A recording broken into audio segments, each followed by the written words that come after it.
बेटा मेरी बात सुनो, हाँ, अपनी माँ की पुकार सुनो बेटा। आपकी ये बातें सुनकर मैं पिघलने नहीं वाला। मैंने तय कर लिया है कि मैं आपको मार कर ही दम लूंगा। जिस शुद्र शक्ति ने मेरे बेटे को काबू कर रखा है, मुझे तुरंत उसका नाश करना होगा। शक्ति प्रदान करे भगवान।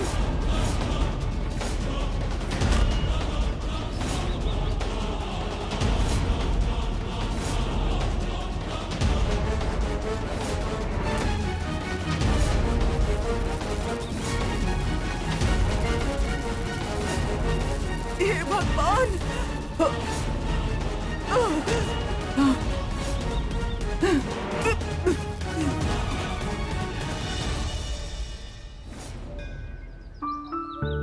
हे परमेश्वर, मेरे आदिशेष के बारे में नाग माता को बताने के लिए आपको कोटि कोटि धन्यवाद प्रभु। इतने दिनों से जो त्रिशूल मेरे आसपास ही रह रहा था, मेरे सामने ना आने की, मुझसे बात ना करने की क्या वजह हो सकती है?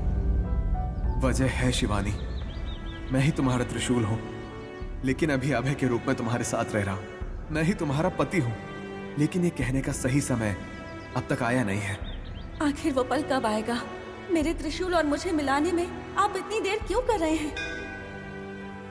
उसके लिए तो हर एक पल मैं बेचैनी से बिता रही हूँ। सिर्फ मैं ही नहीं, एक संपूर्ण लोक उसका इंतजार कर रहा है।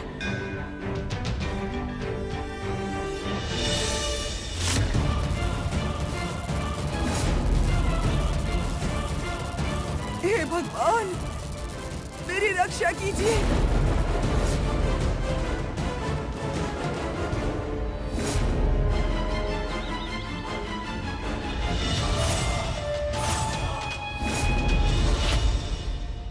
शिवानी जी, आप उन्हें और कहाँ ढूंढेंगी? उन्हें फोन कीजिए।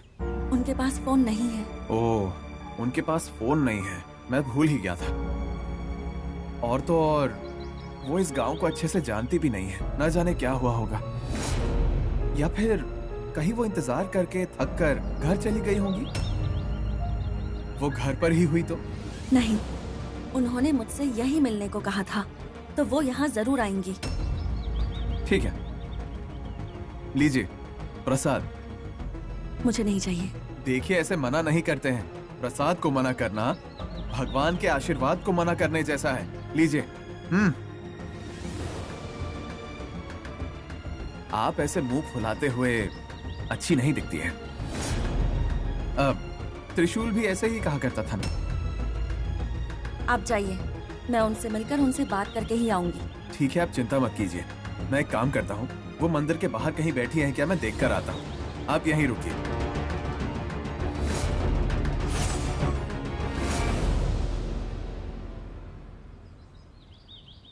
उन्होंने शिवानी को मंदिर में आने को कहा और खुद ही गायब है। कहाँ गई है कुछ पता नहीं चल पा रहा। कहाँ गई होंगी वो? हाँ, इस जंगल के बीच में एक छोटा सा शिव मंदिर है। कहीं वहां तो नहीं गई है? करेक्ट, वहीं जाकर देखता हूं।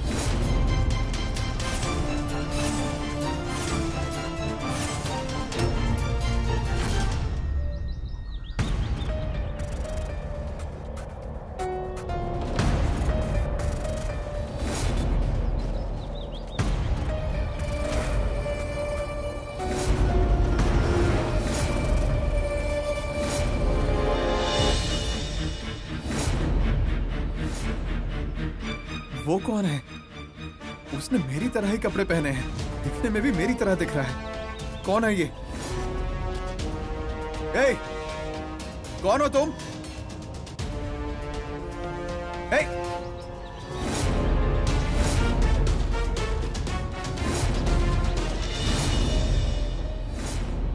कब से इंतजार कर रही हूँ उनका। उन्हें ढूंढने के लिए इतनी देर पहले अभय जो गए हैं, वो भी अब तक नहीं लौटे। मतलब कहीं नागमाता किसी मुसीबत में तो नहीं, इसलिए उन्हें लौटने में देरी हो रही हो। हे भगवान, नहीं, मैं ऐसे चुपचाप यहाँ नहीं बैठ सकती। मुझे जाना होगा।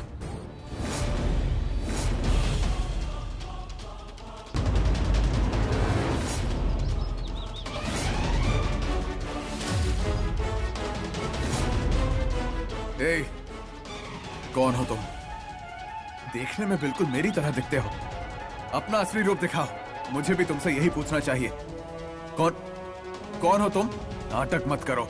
अगर तुम सच में असली हो तो मुझे देखते ही भाग क्यों गए थे? वो मेरे जैसे दिखने वाला अचानक सामने आ जाए तो डर लग गया, इसलिए मैं भाग गया। झूठ मत बोलो। किसी शक्ति का उपयोग करके तुमने मेरा रूप लिया है। सच बताओ, तुम कौन हो? जवाब दो। तुम कुछ नहीं बताओगे ना? मैं तुम्हें छोड़ूंगा नहीं। ए!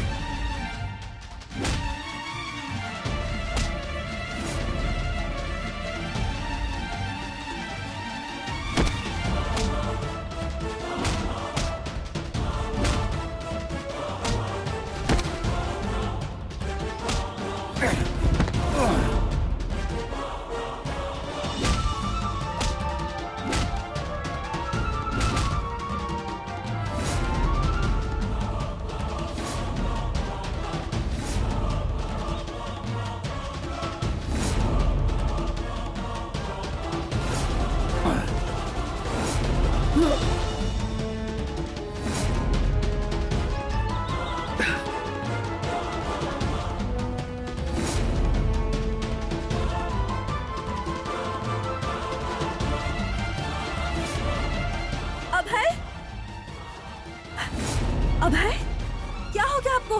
कुछ भी नहीं, आंखों में थोड़ी धूल चली गई थी। हे भगवान, आपके लिए पानी लेकर आऊं? जरूरत नहीं है।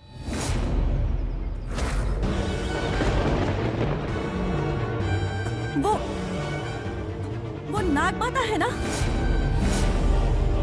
हे भगवान, नाग माता! नाग माता! अरे नाग माता! नाग माता! नाग माता, ये क्या हो गया? नाग माता उठिए! नाग माता! अभय!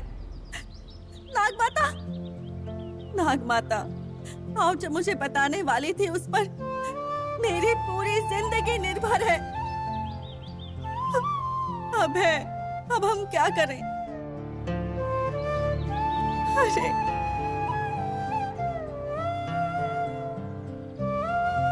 शिवानी जी, इन्हें क्या हुआ कुछ पता नहीं चल रहा। फोन में सिग्नल भी नहीं है। मैं आसपास मदद ढूंढने की कोशिश करता हूँ।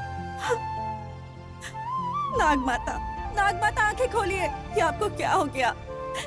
हे परमेश्वर, नाग माता!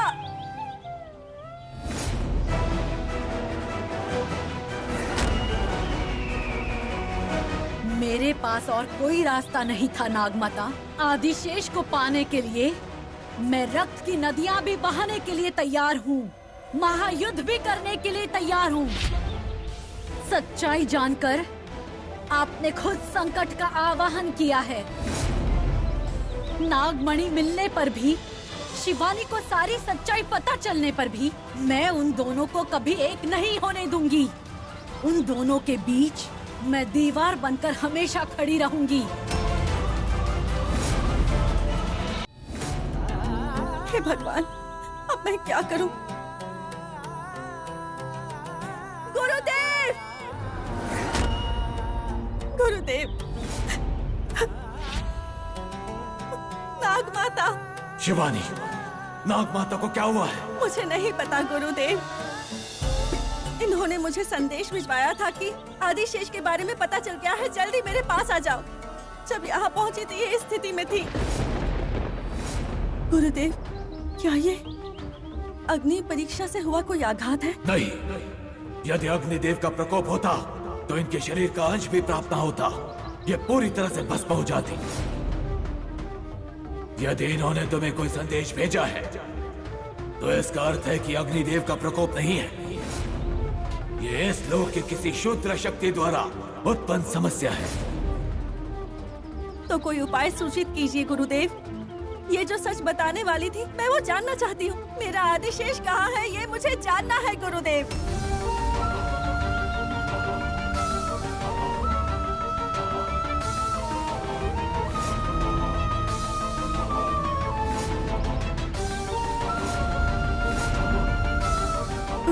गुरुदेव, शत्रुओं द्वारा किया गया इन पर यह प्रहार ही है। ये नाग माता है। नाग लोक में यदि यही मौजूद नहीं रही तो कैसे चलेगा? शिवानी, इनके मस्तिष्क को हानि पहुंचाई गई है।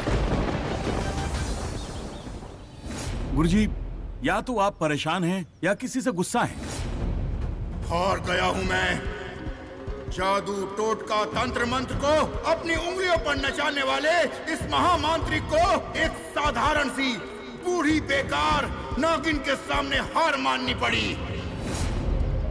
ये हार मेरी शक्ति की हार है, मेरी सिद्धि की हार है। इस प्रहार को मैं जीवन भर नहीं भूल सकता। उस बूढ़ी नाग माता ने मुझे हरा दिया। जो दर्द, पीड़ा मैंने सही है वही उसे देना चाहता हूँ। उसे पीड़ा का भुगतान करना होगा। उस नागिन की वेदना, मृत्यु के लिए चीखना मैं देखना चाहता हूँ। मगर गुरुजी, उस पर इतना आक्रोश क्यों?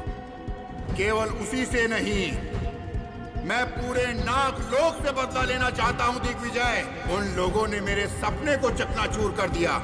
जितनी बार मैं जीत के निकट पहुंचा, उन्होंने मुझे उतनी बार हराया। अपने भाई की मृत्यु का बदला लेना है मुझे।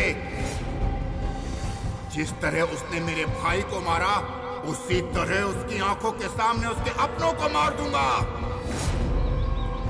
उसके बाद उसको तमाम करूंगा। सिर्फ आदिशेष को मारने की देरी है। उसी दुख में वो मर जाएगी। दिग्विजय, उसकी मृत्यु को मैं अपनी आंखों से देखना चाहता हूँ। दिग्विजय, मैं अपनी आंखों से देखना चाहता हूँ। बहुत जल्द देखेंगे, ये आपसे वादा है मेरा।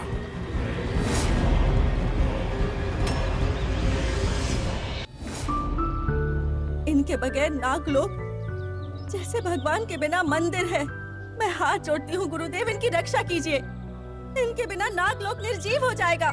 शिवानी, अगर इन्हें होश आ भी गया और अगर ये बात करने भी लगी, फिर भी इनसे सत्य को जानना असंभव है। नागवैद्य जी से कहकर इनकी परीक्षण करवा के इनसे सच्चाई बुलवाना पड़ेगा। इसके अलावा और कोई मार्ग मुझे दिखाई नहीं दे रहा। और तब तक नाग माता को नागवैद्य जी के पास रहने दो।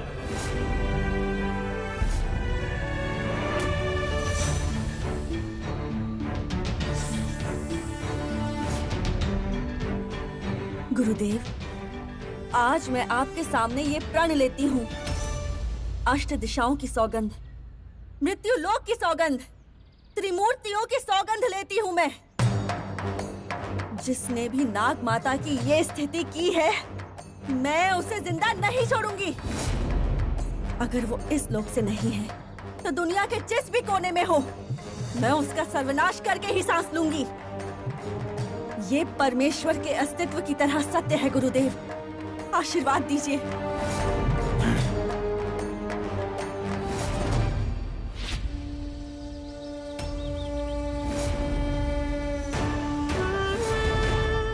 अंकल, जानते हो आप मेरी आँखों को कैसे दिखाई दे रहे हो? कैसे? सबकी नजरों में आप धनंजय हो, लेकिन मेरी नजरों में आप दिग्विजय हो। बिल्कुल नहीं। नहीं कहकर आप खुद को मुसीबत में डाल रहे हो अंकल। मैं तो सब कुछ जानती हूँ अंकल। आप कौन हैं ये जानती हूँ, आपकी नीयत कैसी है ये भी जानती हूँ। बेकार का ड्रामा मत कीजिए अंकल। वैसे जिंदगी ने भी आपको कहीं का नहीं छोड़ा। अपने ही घर के किसी कोने में पड़े हैं आप। इसके बावजूद इस झूठ के सहारे आप कैसे जीत पाओगे अंकल? इतना कुछ कैसे जानती हो? कौन हो तुम और ऐसी बातें क्यों कर रही हो? देखो, तुम्हें मेरे बारे में ज्यादा जानकारी नहीं है। मेरे खिलाफ जो खड़े होते हैं उन्हें मैं जिंदा नहीं छोड़ता। और क्योंकि अब तुम मेरे बारे में इतना कुछ जान गई हो, तो तुम्हें जिंदा छोड़ना मेरी गलती होगी।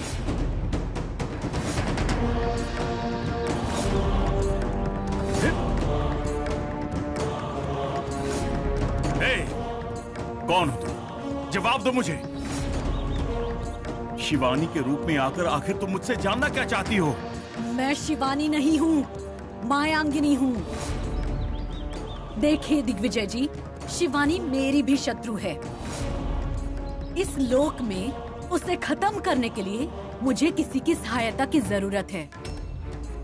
इसलिए आपके साथ मैं दोस्ती का हाथ बढ़ाने के लिए आई हूँ।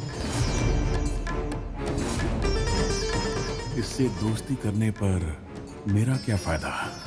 हम दोनों की सबसे बड़ी शत्रु उस शिवानी का सामना करने के लिए अगर हम दोनों एक हो गए तो हम शक्तिशाली हो जाएंगे, और तब आपको हमारे घर में जो नागिन है उसे खत्म करने के लिए आसानी होगी।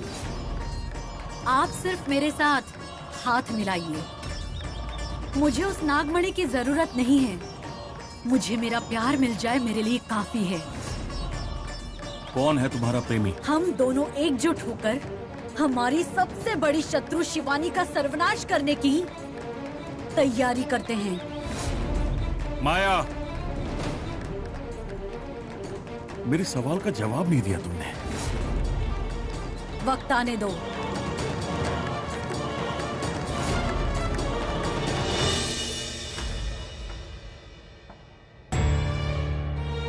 इस धरती पर जो मेरा शत्रु है, यदि वही नाग माता का भी शत्रु है, तो हो सकता है कि हम दोनों का परम शत्रु दिग्विजय ने ही उनके साथ ऐसा किया है। हाँ, एक ही समय में एक ही रूप में अलग अलग जगह रहने की शक्ति उस दिग्विजय ने ही हासिल की है।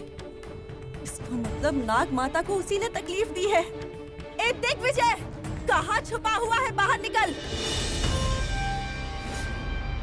क्यों नागिन, इतने गुस्से से क्यों देख रही हो? क्या तुम इसलिए जोर से चिल्ला रही हो ताकि घर वालों को पता चले कि तुम नागिन हो, या घर पर कोई नहीं है इसलिए तुम जोर से चिल्ला रही हो? तुम चाहती क्या हो? मौत, तेरी मौत। मौत? मेरी मौत?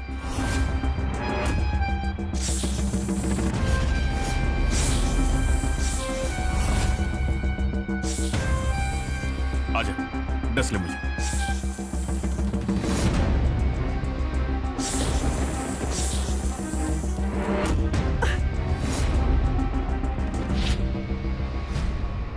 स्वामी जी, एक समस्या हो गई है।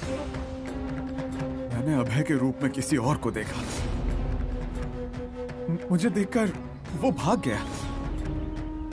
स्वामी जी, मेरा रूप लेकर आने वाला कौन है? दिन ब दिन मेरे सवाल सिर्फ बढ़ते ही जा रहे हैं।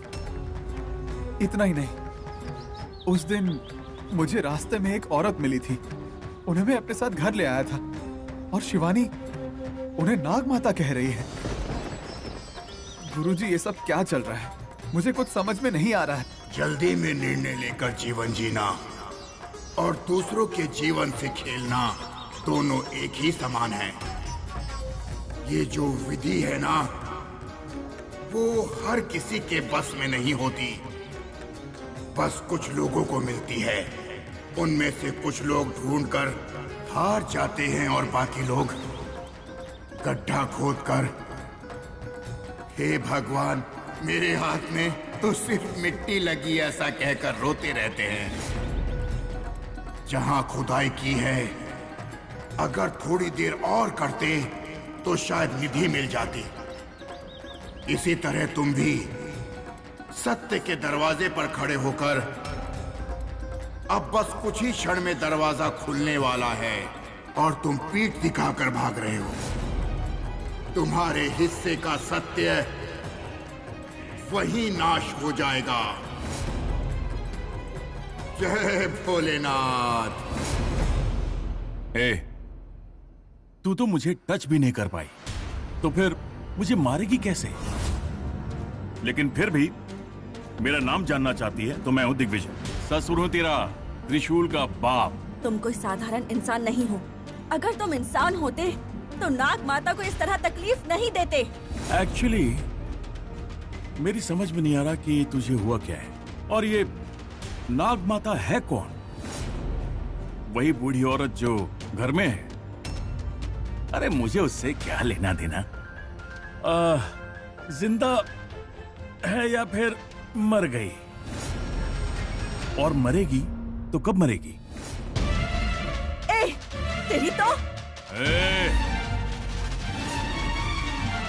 जबान संभाल के, तू अपनी मौत के सामने चीख रही है।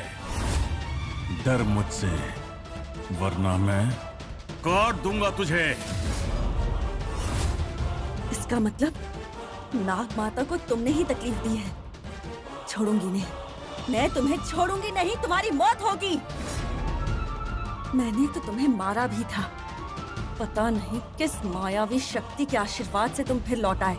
जो असंभव था वो संभव हो गया, इसीलिए तुम जिंदा नहीं रह सकते। मेरी वजह से तुझे जो तकलीफ हुई है, तू सिर्फ उसी के बारे में बात कर रही है नागिन। लेकिन तेरी वजह से मुझे जो तकलीफ हुई है उसका क्या?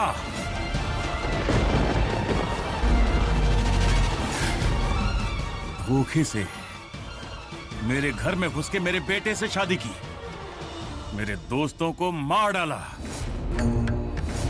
तो क्या तू चाहती है कि मैं वो सब भूल जाऊं नागिन? तुझे तो मैं जिंदा नहीं छोड़ूंगा। तेरा और आदिशेष का जन्म जन्म का प्यार हो सकता है, तो मेरे अंदर भी जन्म जन्मांतर का द्वेष है। इतना ही नहीं, नागमणि से मुझे प्यार है, मेरी तपस्या है वो, मेरा भविष्य है वो। अगर कोई भी उसके और मेरे बीच में आया तो क्या मैं उसे ऐसे ही जिंदा छोड़ दूंगा? बहुत जल्द तुझे मृत्यु का रास्ता दिखाऊंगा तुझे। गुरुजी, आपसे एक सहायता की अपेक्षा लेकर आया हूं। मालिक नहीं मिल रहे थे तो मैं आपके पास आया, आपने उन्हें ढूंढ निकाला। बस वैसे ही मेरे बेटे को ढूंढ दीजिए, इतनी ही सहायता कर दीजिए बस। कैसी बातें कर रहे हो तुम? तुम्हारा बेटा तो मर चुका है ना? गुरुजी, वो तो त्रिविक्रम मरा था। लेकिन वही तो तुम्हारा बेटा था। वो मेरा बेटा नहीं था गुरुजी, वो तो दिग्विजय का बेटा था। मेरा बेटा तो त्रिशूल है। मेरी माँ ने मेरे बेटे को और मालिक के बेटे को अदल बदल कर दिया था। जब मैंने देखा तो मैंने फिर उन्हें आपस में बदल दिया, क्योंकि मैंने सोचा कि नागमणि मुझे मिल जाएगी तो उसका पूरा प्रतिफल सिर्फ मेरे बेटे को मिलेगा। गुरुजी,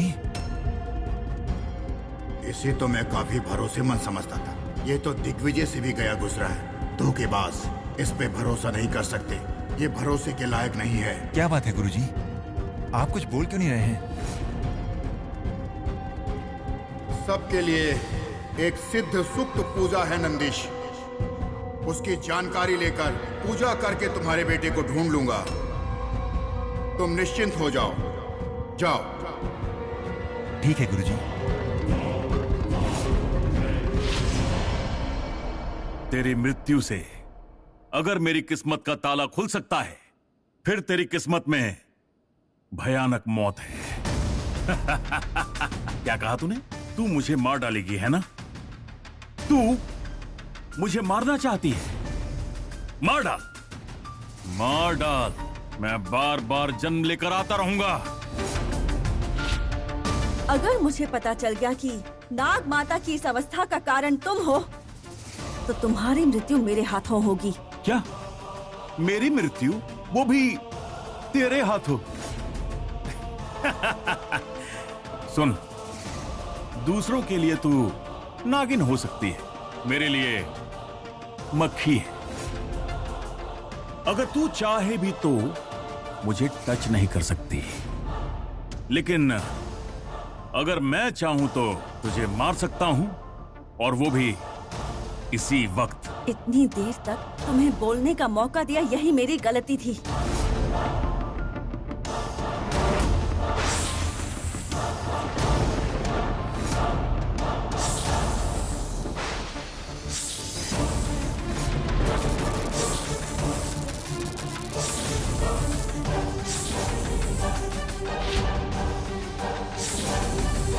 That is Digvijay. Mind it.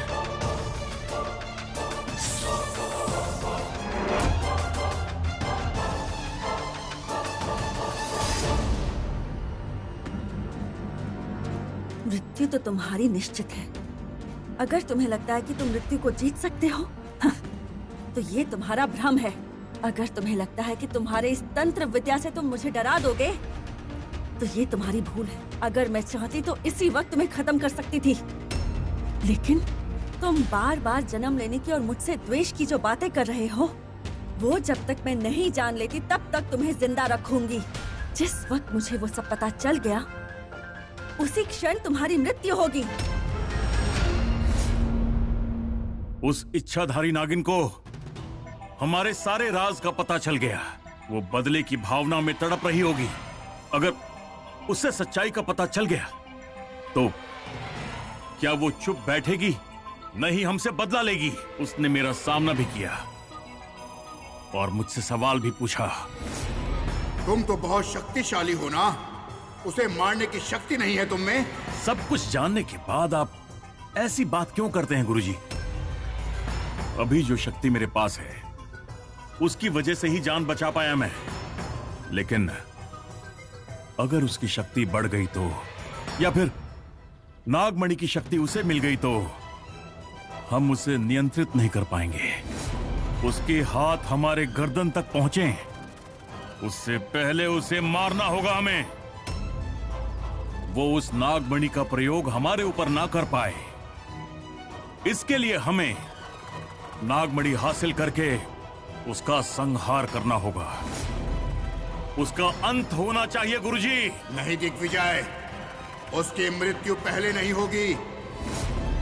पहले आदिशेष को मरना होगा, उसके बाद नागिन। यही लक्ष्य है मेरा। गुरुजी, एक शत्रु ठीक हमारे सामने है, उसे छोड़कर हम दूसरे को मारेंगे। उस नागिन को मारते ही आदिशेष हमारे सामने आएगा, तब मार देंगे ना उसे। मैं जो कुछ भी कहता हूँ उसके पीछे उद्देश्य होता है। समय आने पर समझ जाओगे। यदि हम दोनों की शक्ति मिल जाए तो उसका नाश कर सकते हैं। हमें मिलकर एक पूजा करनी होगी। पूजा करने से वो यहाँ आएगा? हाँ, अवश्य। तो फिर शुरू कीजिए पूजा को और आने दीजिए आदिशेष को। जैसे ही पता चलेगा वो कौन है, हम उसकी कहानी खत्म कर देंगे। नागमाता को तो देवी का आशीर्वाद प्राप्त है, फिर भी इस तरह चुप होने के पीछे क्या कारण हो सकता है? कौन सी ऐसी दुष्ट शक्ति है जिसने नागमाता की ऐसी स्थिति की है? इन सब के पीछे जरूर कोई और है। आदिशेष कहाँ है, ये सच्चाई मुझ तक ना पहुँच पाए, इसलिए नागमाता की ऐसी स्थिति हुई है। कौन हो सकते हैं वो लोग?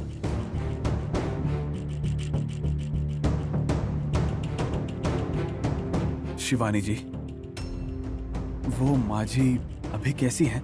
वो होश में आई क्या? नहीं अभय, ना वो किसी से बात कर रही है और ना ही किसी को पहचान रही है। लेकिन वो यहाँ आई क्यों थी? और उससे ज्यादा मुझे आपका इरादा क्या है ये जानना है। आपके पूछे हर सवाल का जवाब देने का मन तो कर रहा है, लेकिन फिर मैं सोचती हूँ कि आप कौन हैं? तो फिर मैं आपके इन प्रश्नों का जवाब क्यों दूं? मैं तो बस इतना जानती हूँ कि आप अभय हैं। तो ऐसे में मैं मेरे साथ होने वाली हर चीज के बारे में आपको क्यों बताऊं? पहले से ही आपको जरूरत से ज्यादा ही जानकारी है। जरूरत से ज्यादा बातों की जानकारी है, इसका मतलब? आप जानते हैं मैं नागिन हूँ। मैं नागलोक से यहाँ पर आई हुई हूँ। इससे ज्यादा जानकारी आपको देने की मुझे जरूरत नहीं है। वक्त आने पर आपको सब पता चल जाएगा। मतलब आप जरूर किसी इरादे से इस घर में आई हैं। इस सवाल का जवाब देने की स्थिति में मैं नहीं हूँ। जवाब देने की स्थिति में नहीं है का क्या मतलब है शिवानी जी? आप नहीं तो कौन जवाब देगा? ये सब भगवान का राज है, और ये राज मैं ऐसे सबको नहीं बता सकती। जिसको जिस समय पता चलना है उसे उस वक्त पता चल ही जाएगा। अभय, आप जो कुछ भी जानते हैं उसे प्लीज अपने तक ही सीमित रखना, और अब मुझसे ज्यादा सवाल जवाब मत कीजिए। ठीक है, जैसे आपकी मर्जी। लेकिन एक बात याद रखिएगा, आप जो कुछ भी कह रही हैं उसे सुनने का हक सिर्फ मुझे है।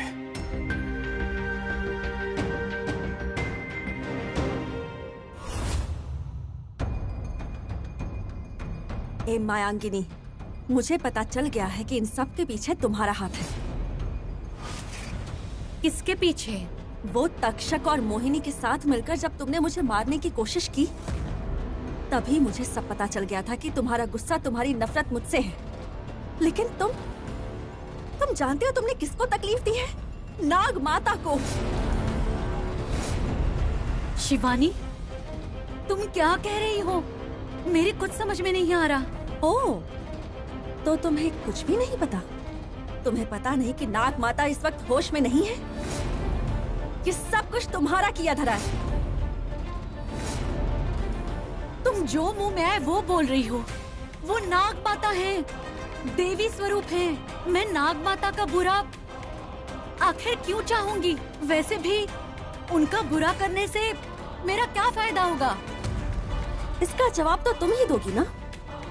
वो लोग कौन है ये सिर्फ तुम और मैं ही जानते थे, समझी?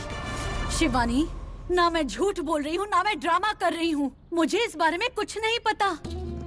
नाग माता को क्या हुआ है बताओ शिवानी। तुमने मुझे मार डाला था, लेकिन मुझे नया जीवन तो उन्होंने दिया है। बोलो शिवानी, नाग माता को क्या हुआ है? जीवित है, लेकिन होश में नहीं है। जिस पल मुझे पता चल गया कि उनकी इस दशा के पीछे किसका हाथ है, उसी पल उसकी मौत होगी। मैं जानती हूँ तुम कोई अच्छी औरत नहीं हो, लेकिन नाग माता से लड़ने की ताकत अकेले तुम में तो नहीं है। मुझ पर संदेह कर रही हो?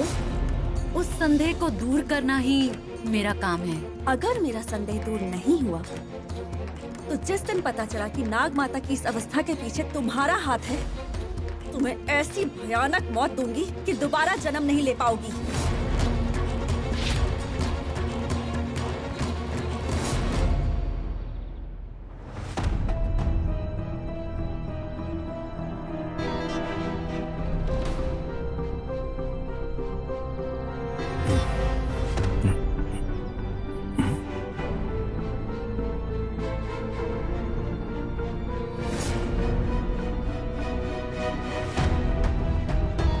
बार बार ये संदेह क्यों हो रहा है? क्यों लग रहा है कि यही दिग्विजय है? क्या वो नंदीश, ऐसे क्यों देख रहे हो? एक ही तरह दिखने वाले भाइयों को तो मैंने देखा है, लेकिन एक ही तरह का बर्ताव करने वाले भाई मैंने आप दोनों ही देखे। हाँ, क्योंकि ना सिगार पीने का तरीका, चलने फिरने का तरीका, सब कुछ मेरे मालिक जैसा ही है। सॉरी नंदीश, मैं किसी की नकल नहीं करता हूं। ये मेरा कैरेक्टर है और लोग मुझे फॉलो करते हैं, समझे? मैं अपने मालिक को पिछले 40 सालों से देख रहा हूं। उन्होंने कभी किसी को इमिटेट नहीं किया। उन्होंने कभी भी किसी से कुछ नहीं सीखा। हाँ, चाहिए तो सबको कुछ ना कुछ सिखा जरूर दिया। आखिर ये मेरी बातों पर विश्वास क्यों नहीं कर रहा? मुझे इसे विश्वास दिलाना होगा, लेकिन कैसे दिलाऊं?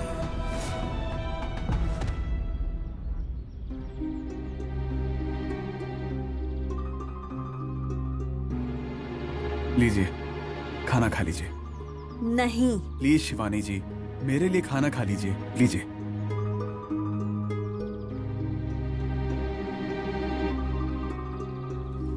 अब ऐसा क्या हो गया?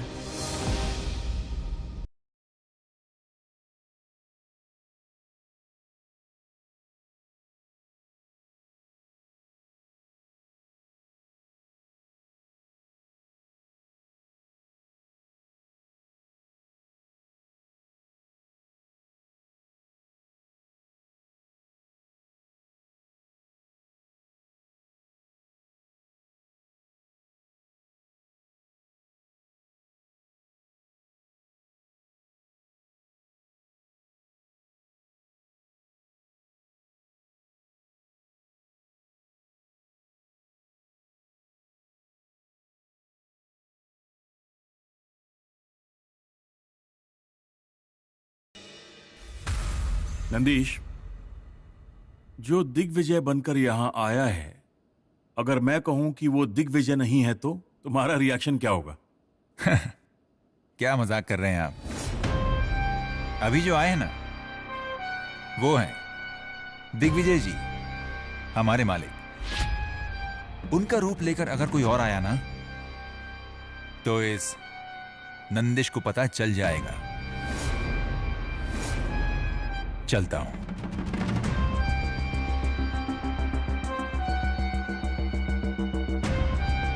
अगर मैंने इसे बताया कि मैं दिग्विजय हूं, तब भी ये भरोसा नहीं करेगा।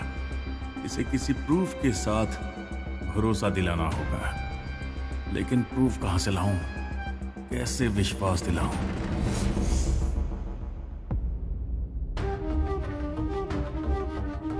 लीजिए, पानी पी लीजिए। आप क्यों इस तरह अपसेट हैं? मैं आपको इस तरह से नहीं देख पा रहा हूं। आपके आंसू देखकर मुझे भी दर्द होता है। सामने आई हुई समस्याओं को हमें ही रौंदना होगा, है ना? लेकिन समस्या क्या है, यह भी तो समझ में नहीं आ रहा है। नाग माता की इस अवस्था के पीछे किसका हाथ है, ये जाने बिना मुझे शांति नहीं मिलेगी। मुझे पता लगाना ही होगा कि वो कौन है। एक बात ध्यान रखिएगा, मैं एक्सपीरियंस से कह रहा हूं, दुनिया में चाहे कोई कुछ भी करे, कोई ना कोई सबूत जरूर छोड़कर जाता है। मैंने हर क्राइम में यही देखा है। गलती करने वाले ने अगर 1000 रास्ते भी ढूंढ लिए होंगे ना, उसे फंसाने के लिए भगवान कोई ना कोई रास्ता जरूर निकालते हैं। क्या आपको सच में ऐसा लगता है अभय? नाग माता पर जहां प्रहार हुआ था, क्या आपको लगता है कि वहां कोई सबूत या सुराग हमें मिल सकता है? जरूर मिलेगा, चलिए देखते हैं।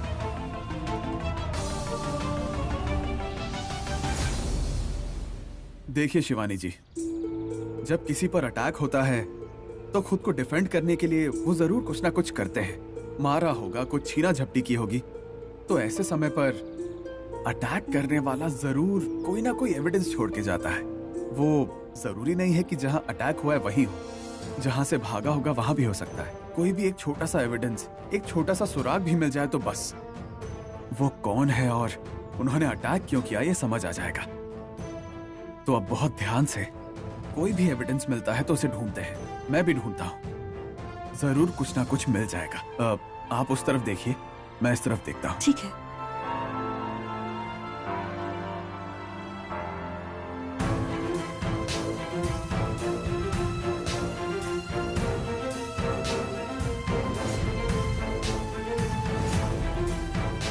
ये तो अभय का है, मैंने मंदिर में देखा था, लेकिन अभी उनके हाथों में नहीं है। मतलब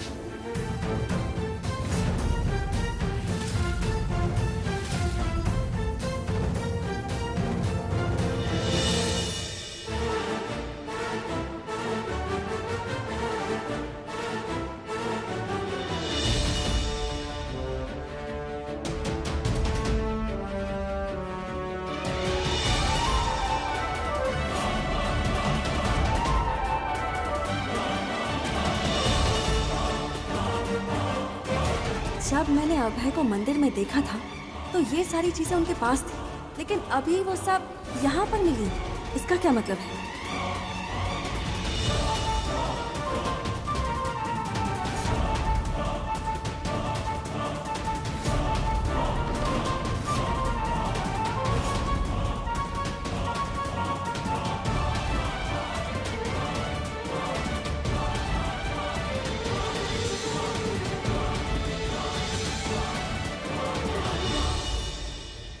ये क्या है, कुछ समझ में नहीं आ रहा।